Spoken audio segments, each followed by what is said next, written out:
ఒక్కరికన్నా స్వయం ఉందా అని అడుగుతున్నాం. ఈ 2 సంవత్సరాల కాలంలో మీరు ఏ రకంగా ఈ ప్రజలను దగా చేశారో నేను కేవలం కొన్నే మీడియా మిత్రుల కోసం నేను చదివి వినిపిస్తాను. ఆనాడు జగన్మోహన్ రెడ్డి గారి ప్రభుత్వం విప్లవాత్మకమైన సంస్కరణలు తెచ్చింది, ఆర్బీకే సెంటర్లు తెచ్చింది, గిట్టుబాటు ధరలు ఇచ్చింది. అకాల వర్షాలు పడి పంట నష్టం జరిగితే పంట నష్టాన్ని మేమే ఇన్పుట్ సబ్సిడీ ఇచ్చాం. పండించిన ప్రతి చివరి గింజకు కూడా సరసమైన ధర ఇప్పించాడని కాలర్ ఎగరేసుకొని మేము జగన్మోహన్ రెడ్డి గారి నాయకత్వంలో పనిచేశాం. మేము ఎమ్మెల్యేలుగా, మంత్రులుగా మా ప్రభుత్వం శభాష్ అనిపించుకుంది అని చెప్పడానికి ఈరోజు నేను గణాంకాలు చెబుతాను. దమ్ము ధైర్యం ఉంటే తెలుగుదేశం పార్టీకి ఏమాత్రం నిజాయితీ ఉన్నా, ఈ నారా చంద్రబాబు నాయుడికి అపార అనుభవం కలిగింది, నాకు పరిపాలన అనుభవం బ్రహ్మాండంగా ఉందని చెప్పుకుంటున్న ఈ రాష్ట్ర ముఖ్యమంత్రికి మేమిచ్చిన ధరల కన్నా ₹1 ఎక్కువ ఇచ్చి చూపించమని చెప్పి అడుగుతున్నాం. మీరు గమనించండి, ఈ రోజున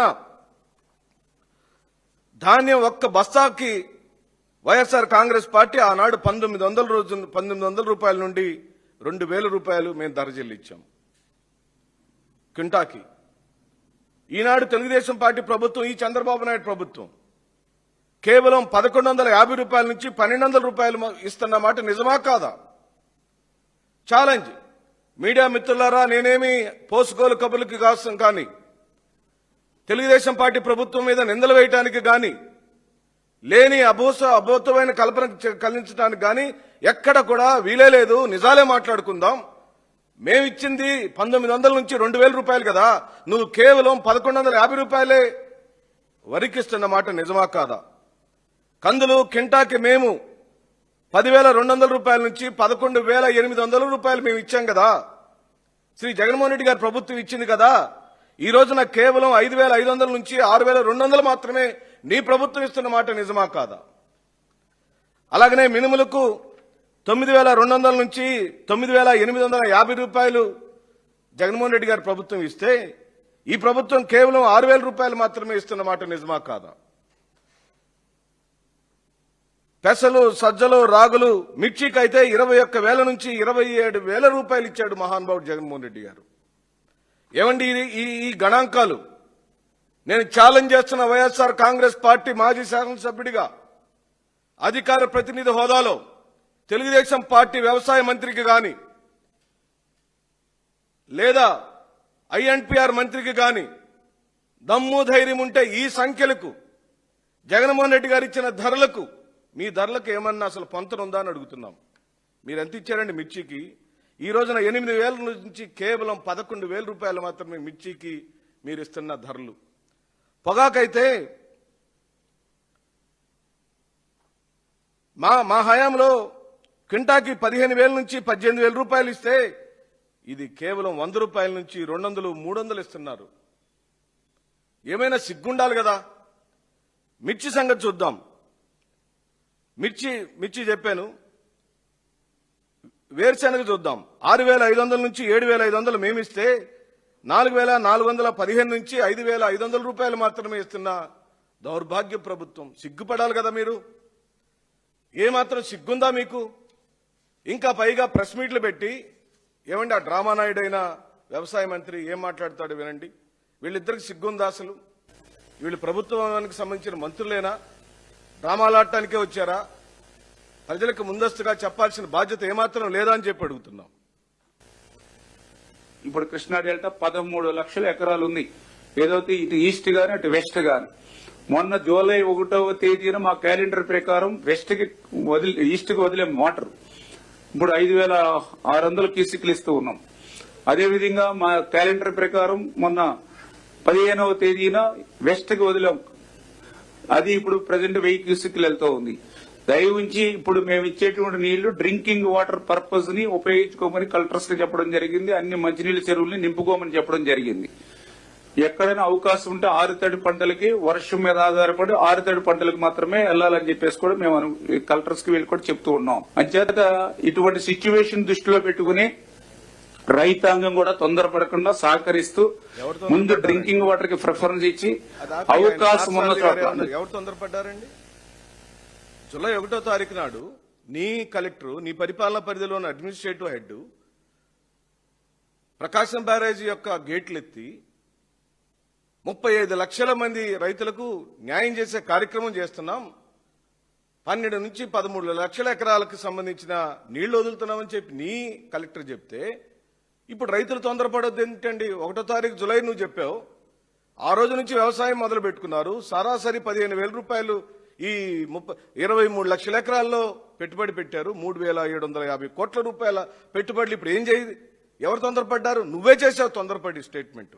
నీ కలెక్టర్ని ఆ రోజు నువ్వు ఎందుకు ఆపలేదు? నీ కలెక్టర్తో నీళ్లు వదిలిచ్చేటప్పుడు నీకు అసలు సోయుందా? నువ్వు మంత్రివేనా? నీకు చెప్పే వదిలేడా నీ కలెక్టరు? రాష్ట్ర ముఖ్యమంత్రికి చెబుతున్నారా లేదా? పోనీ రాష్ట్ర ముఖ్యమంత్రి వదలమని చెప్తేనే వదిలేమంటున్నాడు కదా ఆయన. ఇప్పుడు వచ్చి ఈయనేమో డ్రామా మంత్రి డ్రామా నాయుడు, నోరు తెరిస్తే పచ్చి అబద్దాలు డ్రామాలు, ఎటు చూసినా వంచిన. ఆయన చూడండి ఐఎన్పిఆర్ మంత్రి ఏమంటున్నాడో పార్థసారథి గారు. ప్రజలకి రైతులకి ప్రత్యేకంగా ఎల్నినో ప్రభావం ఏ విధంగా ఉంటది, ఒక్క నిమిషం తమ్ముడు, సాగునీటి సమస్యలు ఎన్నో ప్రభావం ఏ విధంగా ఉంటది అని ఈయన ఇప్పుడు సన్నాయి నొక్కులు నొక్కుతున్నాడు. తుఫాన్ ఇలా తిప్పగలిగిన ముఖ్యమంత్రి కదా మనకి. సత్యనారాయణను సృష్టించిన వాడు, హైదరాబాద్ కట్టినవాడు, ప్రపంచంలోని మేధావుల్ని రష్యా వాళ్లకు కూడా టెక్నాలజీ నేర్పించగలిగిన అంత ముఖ్యమంత్రి నీ చేతిలో ఉంటే ఎల్లినో ప్రభావం ఇప్పుడు నీకేం తెలిసిందయ్యా? 3 నెలల ముందు తెలీదా? మే మాసంలో తెలీదా? ఏప్రిల్ మాసంలో తెలీదా నీకు? అంటే మీ దృష్టి అంతా కూడా సంపద సంపద సంపద ఎలా కొల్లగొట్టాలి, ప్రజలను ఎలా నడ్డివిరచాలి, ఎలా దగాకోర్లు మాటలు చెప్పాలి. కంటిన్యూ చేద్దాం. విధంగా ఉత్పన్నమవుతాయి. వీటన్నిటిని దృష్టిలో పెట్టుకుని దయచేసి గతంలో ఈ విధంగా చేశామో, ఈ విధమైన పంటలు వేసుకున్నామనే మొండిగా కాకుండా కొంచెం ఎదుర్కోబోయే సమస్యను కూడా దృష్టిలో పెట్టుకుని తగు చర్యలు తీసుకోవాలని చెప్పేసి రైతుల్ని కోరమని చెప్పేసి మరి ముఖ్యమంత్రి గారు చెప్పడం జరిగింది. ఈ రోజు కూడా ఇప్పటికీ దాదాపు ఒక 70% to 50% గోదావరి కృష్ణాలో నాట్లు వేశారు. సో ఇక ముందు నేను పార్థసారథి గారిని నేను ఒప్పుకుంటున్నాను. ఆయన ఒప్పుకున్న ఒక నిజం ఏంటంటే ఈ మాటకే రైతాంగం వరి నారుమళ్లల విషయాన్ని తీసి నాట్లు కూడా 70% పైచిలకి వేసేశారని ఒప్పుకున్నాడు. ఇప్పుడు దాకా నేను చెప్పింది నేను సొల్లు కబురు కాదుగా. మీరిచ్చిన జూలై 1వ తారీఖున మీ కలెక్టర్ చేసిన స్టేట్మెంట్ ఆధారంగా ఆ ప్రాంత రైతులందరూ కూడా మీ స్టేట్మెంట్ నమ్మి వ్యవసాయం మొదలుపెట్టారు. ఇప్పుడు నువ్వు అడ్రస్ చేశావు. సుమారుగా 70% మంది రైతులు వ్యవసాయం మొదలుపెట్టారంటున్నావు. ఇప్పుడు వచ్చి ఆపమంటున్నావు. ఏం చేయాలి ఇప్పుడు? ప్రేమిత్రులారా, మేము వైఎస్ఆర్ కాంగ్రెస్ పార్టీ ఏ ఒక్కరోజు కూడా ఏ ఒక్క అంశాన్ని రాష్ట్ర ప్రజలకు ఏదైనా మేము చెప్పాలనుకున్నప్పుడు ఇలాంటి క్లిష్టమైన అత్యవసరమైన అనేక కుటుంబాలకు సంబంధించిన అంశం అయినప్పుడు, అంటే నేను చంద్రబాబు నాయుడిని చౌకబారుగా మాట్లాడటానికి కానీ, చంద్రబాబు నాయుడు యొక్క మనస్తత్వం గురించి నేను మాట్లాడటానికి కానీ ఏ మాత్రం కూడా నేను వెరవను. ఎందుకనంటే వ్యవసాయం దండగన్నవాడు చంద్రబాబు నాయుడికి రాష్ట్రంలో వ్యవసాయ రంగం మీద ఏ రోజున నమ్మకం లేదండి. ఆనాడు వైఎస్ఆర్ గారు ఉచిత విద్యుత్ ఇద్దామంటే ఇస్తానని ఆయన హామీ ఇస్తే, ఉచిత విద్యుత్ ఇస్తే ఆ తీగల మీద బట్లారేసుకోవాల్సి వస్తుందని చెప్పిన వాడు చంద్రబాబు నాయుడు. అదే చంద్రబాబు నాయుడు వ్యవసాయం దండగా పారిశ్రామిక రంగంగా మారుద్దాము ఈ రాష్ట్రాన్ని ఆనాడు ముఖ్యమంత్రి హోదాలో కూర్చొని చంద్రబాబు నాయుడు అంటే, నేను ఉచిత విద్యుత్ ఇస్తాను, ఆ వ్యవసాయాన్ని నువ్వు దండగంటున్నావు, నేను పండగ చేస్తానని చెప్పినాడు సరిగ్గా రాజశేఖర రెడ్డి గారు. చేసే చూపించాడు జలయజ్ఞం పేరుతో. ఈ రోజున వారి కుమారుడు 2019-24 మధ్య కాలంలో ఓ రాష్ట్ర ముఖ్యమంత్రిగా, ఆ చనిపోయిన మహానుభావుడు కుమారుడిగా వైఎస్ఆర్ గారికి అత్యంత ఇష్టమైన వ్యవసాయ రంగాన్ని తన హయాంలో సంపూర్ణంగా న్యాయం చేశాడు, గిట్టుబాటు ధరలు ఇచ్చాడు, ఆదుకున్నాడు, నిలబడ్డాడు, పంట బీమా ఇచ్చాడు, పంట రుణాలు ఇచ్చాడు, 0 వడ్డీ రుణాలు ఇచ్చాడు, అన్నిటికీ ఆదుకున్నాడు. కాబట్టే ఈ రోజున ఇర్రెస్పెక్టివ్ ఆఫ్ క్యాస్ట్ నిన్న వచ్చిన పొగాకు రైతులలో, మా ప్రకాశం జిల్లా నుంచి వచ్చిన ఒక పొగాకు రైతులలో అన్ని పార్టీలకు సంబంధించిన వాళ్ళు వచ్చారు, అన్ని కులాలకు సంబంధించిన వాళ్ళు వచ్చారు. స్వయానా చంద్రబాబు నాయుడు సామాజిక వర్గానికి సంబంధించిన వాళ్ళు మా నియోజకవర్గం నుంచి వచ్చి చంద్రబాబు నాయుడు వద్దు నువ్వే ముద్దు అని స్వయంగా జగన్మోహన్ రెడ్డి ముఖం మీద చెప్పెళ్ళారండి. అది పరిపాలన అంటే. అలాంటి పరిపాలన కావాలని రాష్ట్ర ప్రజలు కోరుకుంటున్నారని నేను చెబుతూ, అదే మంత్రివర్గ సమావేశంలో మరో బాంబు పేల్చింది మంత్రివర్గం. గ్యాస్ సిలిండర్లకు సంబంధించిన గ్యాస్ మాటలు మాట్లాడారు. వారి ప్రభుత్వం వచ్చి ఇప్పటికి ఇంచుమించుగా 3 సంవత్సరాలు అవుతున్నప్పుడు ఈ 3 సంవత్సరాల కాలంలో వారు ఇవ్వాల్సిన గ్యాస్ సిలిండర్ల సంఖ్య 9. సురేష్ గారు, వాళ్ళు ఇవ్వాల్సిన గ్యాస్ సిలిండర్ల సంఖ్య 9. వాళ్ళు ఇచ్చిన గ్యాస్ సిలిండర్లు కేవలం 2 మాత్రమే. దానిలో మళ్ళీ ఏమంటున్నారండి, ఇది ఏ పత్రికలు వేసిన యాడండి ఈ పత్రిక, ఇది మేమేమి, మళ్ళీ నేను అంటున్నాను, వైఎస్ఆర్ కాంగ్రెస్ పార్టీ ఏ ఒక్క అంశాన్ని ఏ ఒక్క మాటని మార్చి చెప్పడానికి గాని ఈ రాష్ట్ర ప్రజలకు అభూత కల్పనలు చెప్పడానికి మాకు హక్కు లేదు. ఎందుకంటే జగన్మోహన్ రెడ్డి గారి యొక్క నాయకత్వంలోని మా పార్టీ నిజాయితీగా, దమ్ముగా, ధైర్యంగా చెప్పగలిగింది, చేయగలిగింది మాత్రమే చెబుతాడు మా నాయకుడు. చెప్పాడంటే ఖచ్చితంగా చేసే తీరుతాడు. దీని మీద మీరు నిలబడాల్సింది, దీని మీద మీరు డిబేట్ చేయాల్సింది, దీని మీద రండి యుద్ధానికి. కేసులు పెట్టడం, రెడ్ బుక్ రాజ్యాంగాన్ని నడపడం, భయభ్రాంతులు చేయటం, లాకప్ డెత్తులు చేయటం, ఊర్లో నుంచి తరిమివేయటం, అది కాదు కదా పరిపాలన అంటే.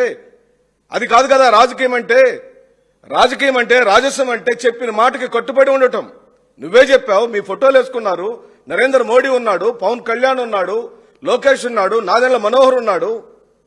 సంవత్సరానికి 3 గ్యాస్ సిలిండర్లు ఇస్తానన్న నీ ప్రభుత్వం ఏమైంది? అలాగనే ఇంకా మాట ఏమన్నాడంటే, అదే చంద్రబాబు నాయుడు, ఇది మా పత్రిక కాదండి, మళ్ళీ చంద్రబాబు నాయుడుకి సంబంధించిన ఈనాడు పత్రికే. అదే చంద్రబాబు నాయుడు యొక్క మాటల్లో ఏం చెప్పిందంటే, ముందస్తుగానే లబ్ధిదారుల ఖాతాలకు డబ్బులు వేస్తామని చెప్పారు. 3 సిలిండర్లకు సంబంధించిన డబ్బులు. సిలిండర్ డెలివరీ టైంకి సంబంధం లేదు. ఓ సంవత్సర కాలంలో ఆ వినియోగదారుడు ఎప్పుడైనా సరే ఆ సిలిండర్ తీసుకోవచ్చు. కానీ ఆ లబ్ధిదారుడికి 3 సిలిండర్లకు సంబంధించిన ధరని తన ఖాతాలో వేస్తానని స్వయానా చంద్రబాబు నాయుడు ప్రకటించిన పేపరు ఈనాడు పత్రిక. నిన్న వేసిన యాడు ఈనాడు పత్రికే. వాళ్ళందరి ఫోటోలు పెట్టుకుని వేసుకున్న యాడు ఈనాడు పత్రికే. నిన్న మళ్ళీ ఇంకో చావు కబురు చల్లగా చెప్తూ ఏం చెప్పారండి, ప్రతి 4 నెలలకి ఒకసారి నగదట.